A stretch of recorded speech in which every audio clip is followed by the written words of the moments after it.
Tyler and Brandon, Patrick, I'm loving the fact as brothers that do work together. That's a lot of fun. But you guys also dive into we have a lot of overlap. I mean, we just recorded for your podcast, and now 10 minutes later we're recording for Sex and Marriage Radio. So welcome for the show, and loving you guys are joining me here. Good to be here. Glad to be here. And so you guys have a lot that it seems like you have landed in the world of betrayal, trauma, addiction, infidelity. A lot of the real heavy pain points that impact marriages, that impact the people within those marriages. And so let's just kind of go through a scenario to start us off. There's a discovery of we'll use pornography usage, which I think we all three agree is still a betrayal. So we're not going to get into, well, but it's virtual. No, it's betrayal. Let's just call it what it is. So there's a discovery of it. What do you guys see as next? What's next step that's best, and what's next step that's not at all helpful? Tyler, you want to start?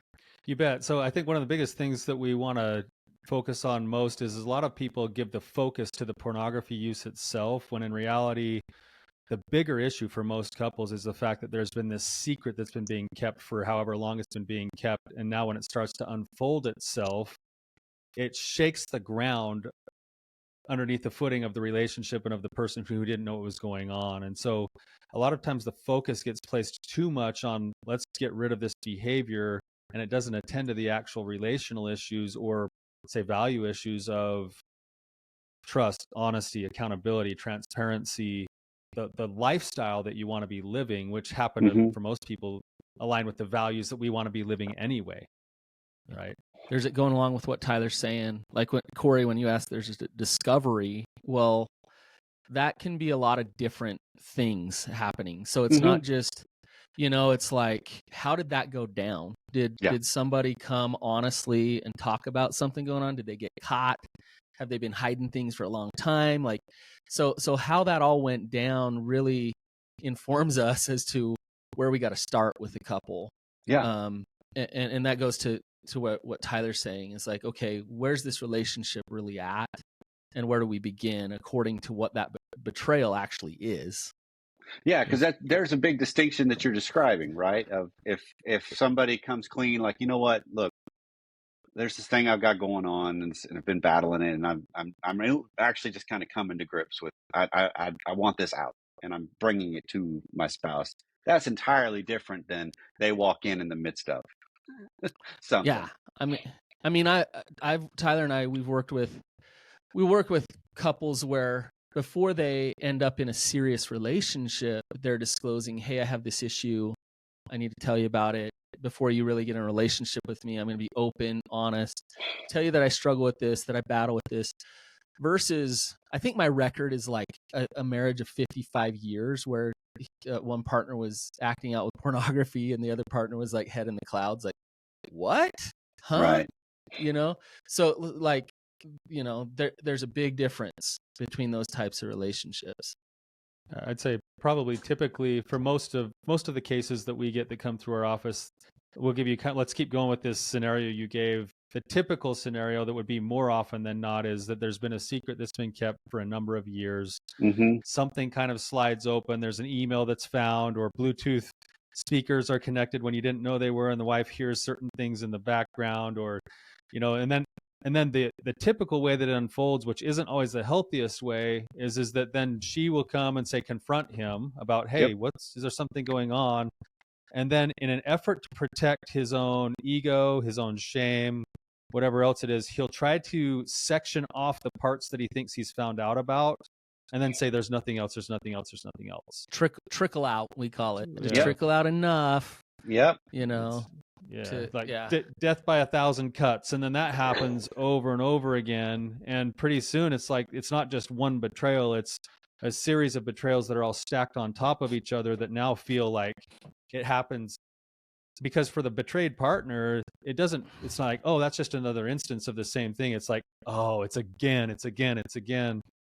And so what we really try to get to is, it's in the best interest of both individuals and the relationship if we can bring principles to the forefront, principles of humility, meaning I'm working on knowing who I am.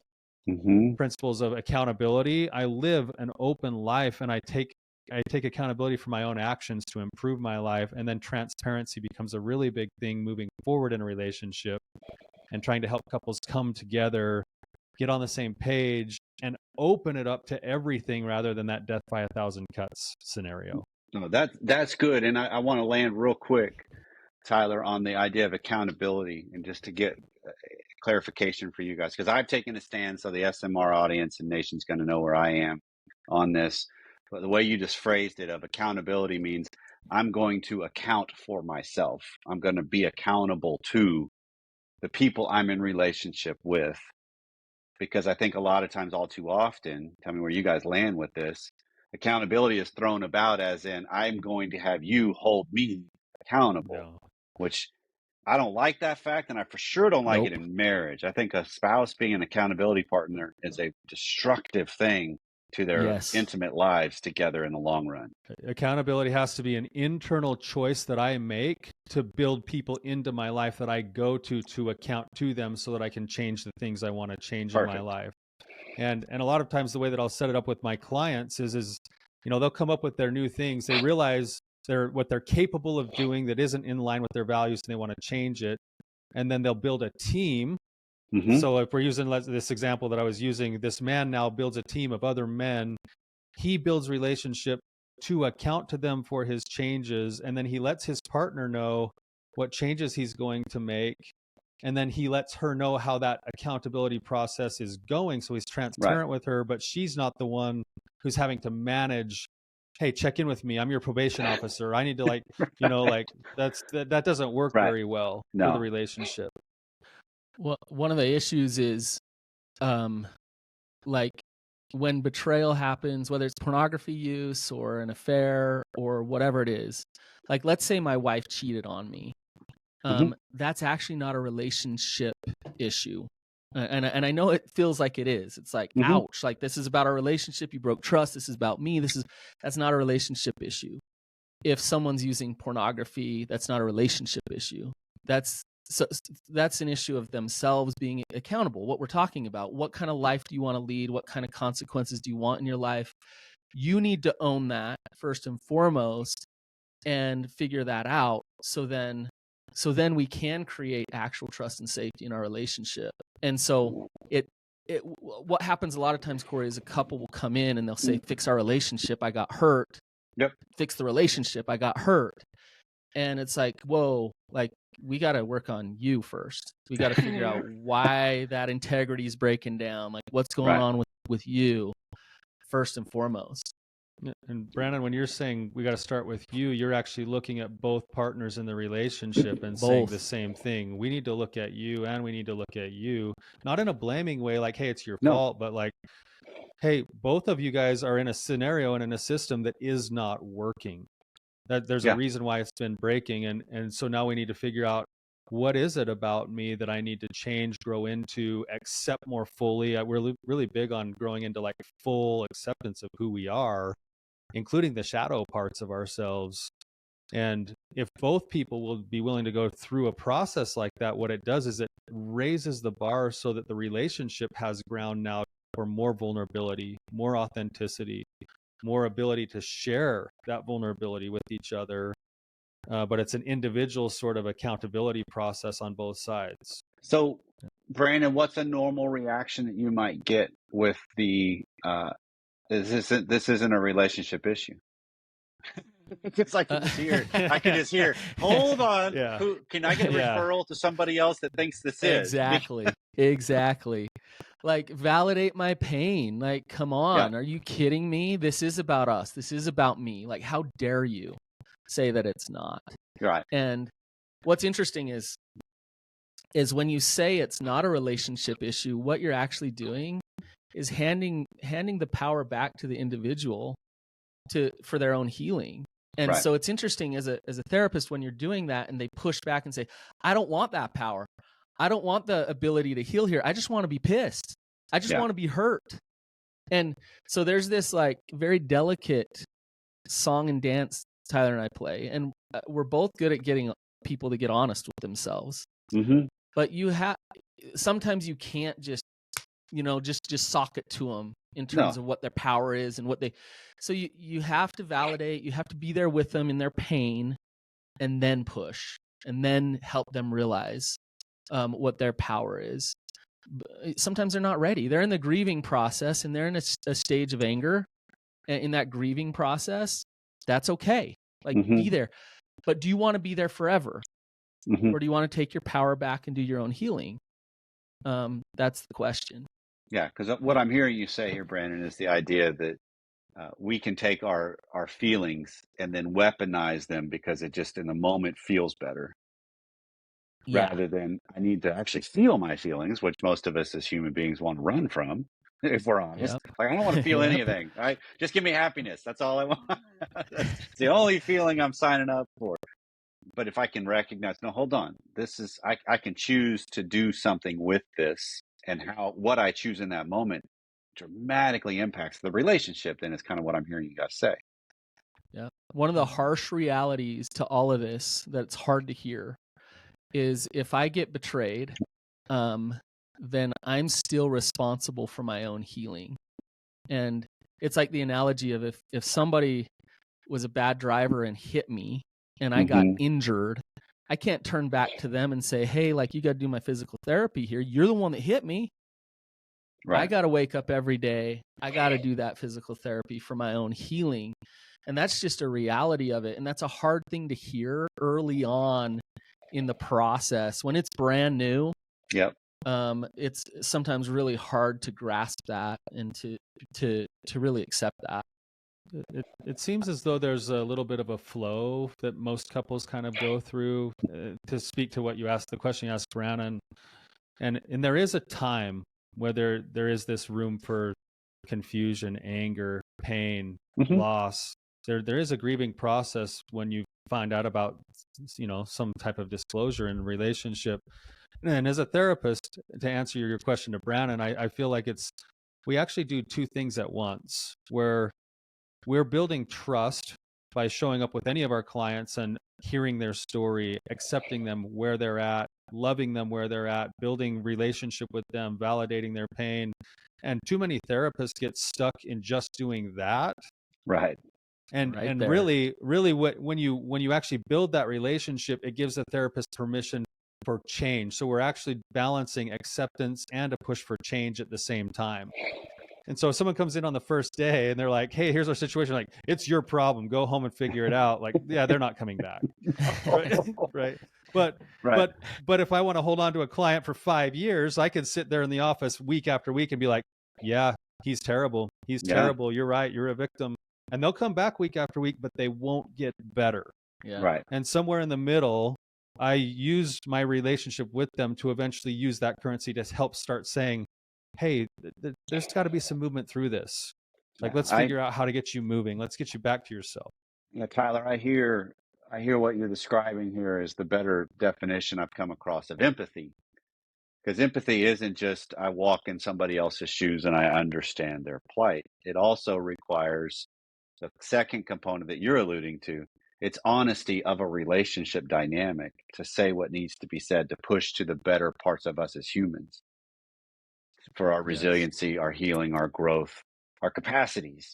And most of us, I think, for sure, therapists, we can stop at the first part of that. That's easy. I can be empathetic all day long, but do I have the courage to move it in further to say, but what I'm hearing, if what you're saying you want and what you're doing aren't aligned, you're your own problem here. You keep getting in your own way more than he does or she does. Corey, this is why we Tyler and I like groups so much, because in therapy sessions we can get to that empathetic place of an honest place of with our clients. But when we can get a group that they resonate together in that empathy and accountability, that's powerful. And that's where individuals are taking ownership of their own recovery. And then sometimes the opposite happens. You get in a group that feeds the victim and helps people stay stuck. And a good therapist will make sure that's not happening. But man, when a group comes together and does that, it's amazing. Right, because I almost hear this can happen. Keep going. Sorry, go, Tyler. Go ahead, Corey. No, I almost hear this. This is one of those things that I see happens maritally too. That a couple comes in. There's been a discovery of something that is a breaking of the covenant. If you just to be blunt, but one person really does when they take account of themselves, whether they were the one that broke it or the damage of the broken. When they take account of themselves, they have a tremendous different influence on where that relationship has the possibility of going. Yeah. That's right. That's what's so confusing about it for so many people is that when they realize that they're the ones sitting on the power to move forward, they're the ones who actually can facilitate the change in their own lives. And therefore, it becomes an invitation to create new relationship as well, because I'm going to a new place as I grow in strength for myself, knowing who I am, developing my own life, my own boundaries. And now I get to invite my partner to come to that new level with me, or they won't. Right. But it's an invitation Right. by doing it that way with my own power. Here's one of the struggles is, and this is, I think, unique to what we treat is with sexual compulsive behaviors and disorders, sexual addiction. Somebody is taking sex and using it as a coping mechanism, and they're using it to try to get self-worth, to try to get power, those type of things. And so they're using others, they're consuming others. And so then when discovery happens, they come along, discovery happens, and we're like, hey, self-determination and you being, an agent unto yourself for your healing, that's one of the most important things. And they look at you like, I don't even know what you're talking about. I'm so used to consuming others in order for my okayness to be there. Like, what are you even talking about? And the last thing I want is accountability and to find that between God and I. Like, because I've been looking everywhere else for it for so long. Right. And so a lot of times there's a real process to actually understand what we're actually talking about right now. Right. No, I think this all is a big process, but it happens. Tell me if I'm speaking for you fellas here. I think I can be out on a pretty solid enough branch that's in every relationship, whether there's been some broken something or not. That's a dynamic of relationship that I still am. I mean, we use the phraseology of you draw a circle around yourself and you fix everything inside that circle. That's a better relationship. That's a better life. That's everything. I agree with you 100%. We live in a world, Corey, where we've been taught that love is that you find somebody that then completes you and makes you a better person, and then you consume them and they consume you. But by the time you're done consuming each other, there's nothing left. Right. And I mean, the whole Disney format is exactly what's wrong with all relationships, right? When in reality, when you get two people who are working really hard to develop who they are, who know who they are, who are confident in all their strengths and their weaknesses, and then they can come and offer themselves to another person who will receive them, and vice versa, that becomes a very powerful, poignant relationship where that vulnerability with one another cultivates deeper intimacy and connection. Right. Yeah. You that's what South, recovery is about after a betrayal. Yeah. But the comment you made about the you complete me and the Disneyfication of relationships, that in the South that's interpreted 2 ticks with no dog. It's what relationships can become. Right? Those are some fat ticks. Yeah, they might be, but they're trying to suck each other dry and not be diminished in the process. And that's part of the fight that happens in marriage, it seems. And if you can get that visualization of like, wait, where am I needing this rather than wanting? Where am I demanding this rather than inviting? That's where there starts to be some different frameworks than what I'm hearing you guys describe. When I capture my own power and agency, now I have the opportunity of really finally being chosen, really finally being cherished, possibly.